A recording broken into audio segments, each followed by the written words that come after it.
Ah yes, gacha games. Games where dreams are built on less than 1% drop rate and heartbreak is just one pull away. Today, let's dive into the 6 types of gacha gamers because let's be real, if you have ever played a gacha game, you are one of these. From the lucky gacha addicted Joe to meta slave Andy, let's see which one you are.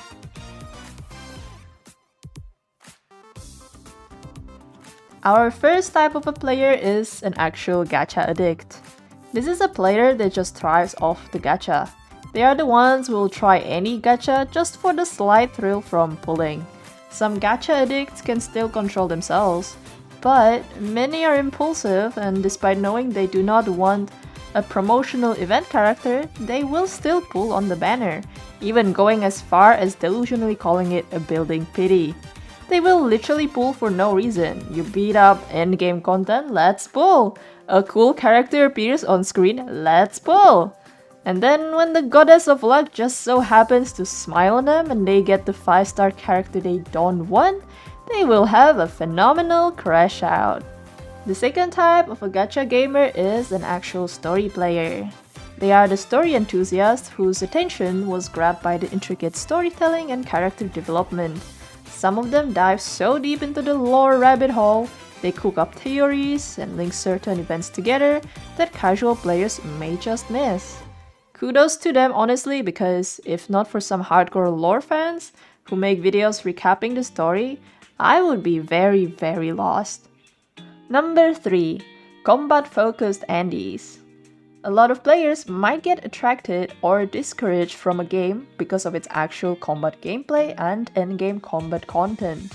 There is a great diversity in the combat system amongst the gacha games. You have some real-time combat, you have turn-based combat, you even have TCG and roguelike and even hack and slash as well.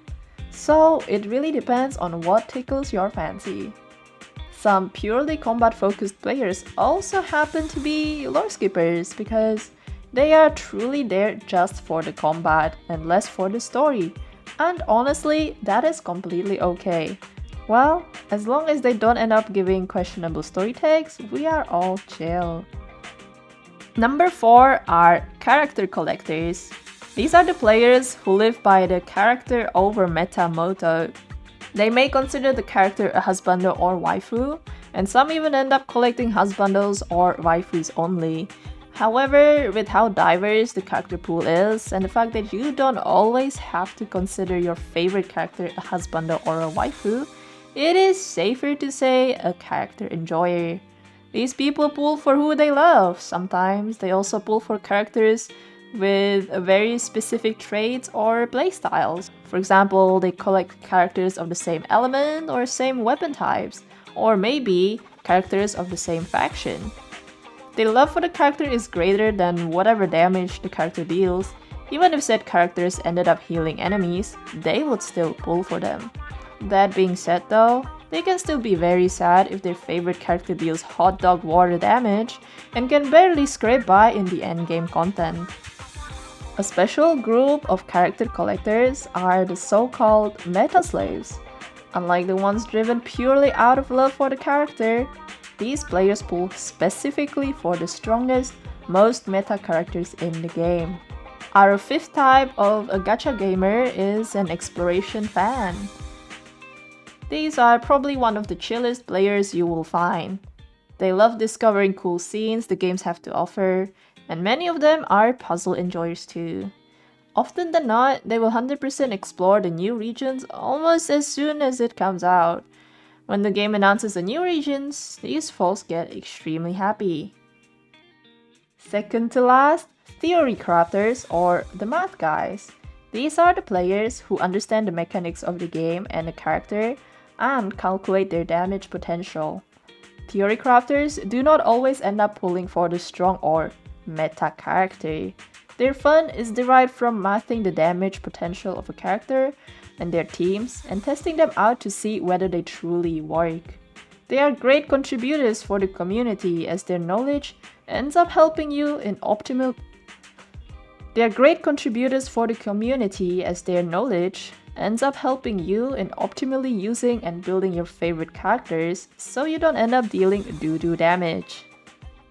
And last but not least are music, voice acting, and fashion fans.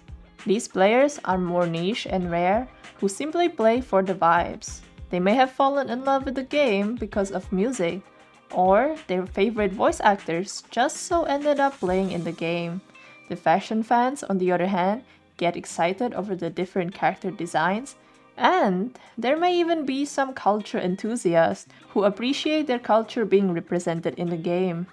Either way, these folks bring a fairly different perspective into the game, and it's always nice to see the diversity of people that end up enjoying it. Aside from these game mechanics related players, you also have the following three types.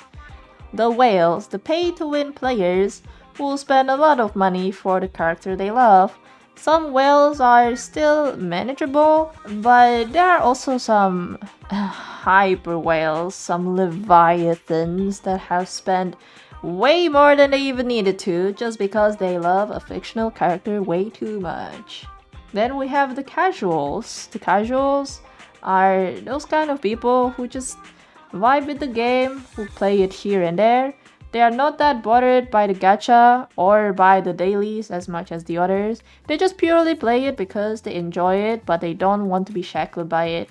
That are not that bothered by the whole FOMO, and they don't necessarily feel the pressure to always pull for new characters or to 100% the game, the story. They just play it very casually whenever they feel like it. A lot of them are also free to play, but they don't have to be. They could also just be like small little fishes, small little dolphins, spitting here and there, not too much, but also not too little either. And then we have hardcore players who are just obsessed with the game. They will 100% everything. Exploration, 100%. Endgame content, 100%. Characters, they know everything. These are the type of players, they are literally the walking encyclopedias of the whole game. You ask them the most trivial question and they will have an answer. Honestly, I kind of admire that. It's like if you had a very high hyperfixation for a very long time and suddenly you are the master of this whole game. And that's it. I'm sure there are some other more niche types of players, but this should have covered the most common ones. Personally, I think I'm a mix of a story and character player with a side of voice acting fan in me. I play both in Japanese and English dub, and I will say, boy, having some of my favorite voice actors in the video games, having some of my favorite voice actors in gacha games makes it very difficult to skip them.